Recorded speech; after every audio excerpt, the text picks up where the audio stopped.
How big was the ark? The atheist will say, he couldn't put those animals on the ark. And I say, really, how many were there? They say, we don't know. Oh, well, how big was the ark? They'll say, well, we don't know. All we know is he couldn't do it. Oh, I see. Is that the way this works? Yeah. Well, beats what they believe. They believe 18 or 20 billion years ago, nothing exploded in the Big Bang and made everything. And then 4.6 billion years ago, the earth cooled down and a rocky surface was created. Yes, boys and girls, the planet Earth cooled and a rocky surface was created. This is what the textbooks teach. And as Earth formed, it was like the moon. It was hot and there were large pools of bubbling lava. But slowly, rocks absorbed the oxygen. Notice this textbook says the percentage of oxygen was 0, but the rocks absorbed it. I wondered about that when I said, it's a college textbook. Yeah, there was nothing there, but they absorbed it all right. Yeah.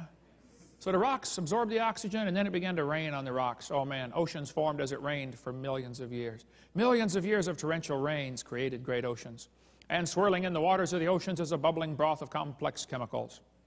Progress from a complex chemical soup to a living organism is very slow. Boy, I guess it is. It's totally stopped. Doesn't even happen. That's how slow it is. This book says the first self-replicating systems must have emerged in this organic soup. So their theory says 20 billion years ago, Big Bang, 4.6 billion years ago, the earth cooled down. It rained on the rocks for millions of years, turned them into soup, and the soup came alive 3 billion years ago. And that first life form found somebody to marry. Now there's a good trick. And something to eat, of course, and slowly evolved into everything we see today. So great-great-great-great-great-great-great-grandpa was soup. They asked me to speak at this college in Boston one time. They said, you can speak to our students if our professors can ask you any questions they want, because we'd like to show the students how dumb you Christians really are. I said, I would be honored to come for that. So I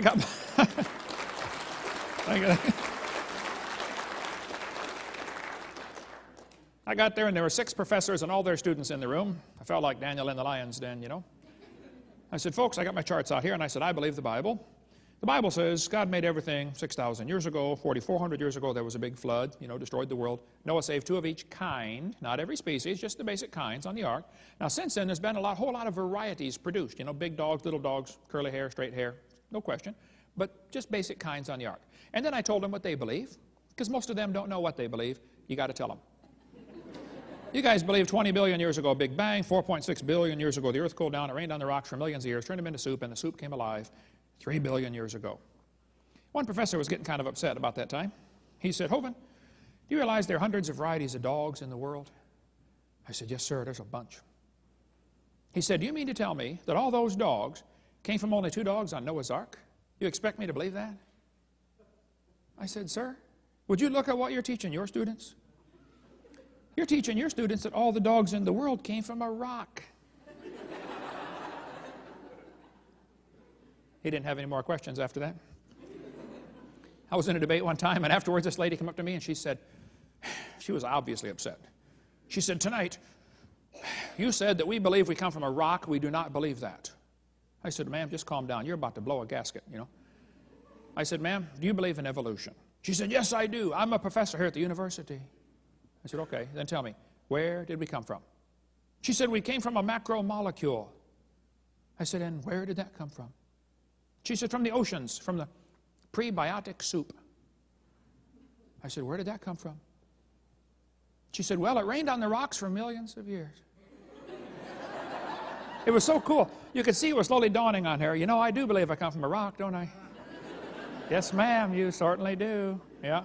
I found her life verse, saying to a stock, thou art my father, to a stone, thou hast brought me forth. There's Grandpa. Yep. I found my daddy's life verse, Lord have mercy on my son, for he is a lunatic and sore vexed.